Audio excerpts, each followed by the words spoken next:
Niekedy uvažujeme o tom, či kráčame s dobou, či už ako cirkev, ako celok, rehoľa, alebo veriaci ako jednotlivci. Ešte dôležité, ale ešte dôležitejšie je uvažovať o tom, či kráčame s evanjeliom a podľa evanjelia. Lebo úsilie kráčať s dobou môže vyústiť do situácie, že sa dostaneme do konfliktu s evanjeliom. Čím svojej dobe určite neprospejeme. Kým úsilie kráčať evanjeliom a podľa evanjelia môže vyústiť do situácie, že sa dostávame do konfliktu s dobou, čo je pre našu dobu určite šťastnejšia chyba.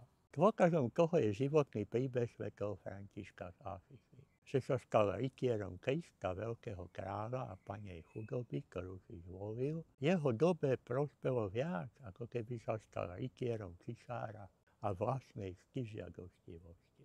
A čuduj sa svete, prospieva to každej dobe a oslovuje to každú dobu, dokonca aj tú našu a dokonca aj nás, Františkánov.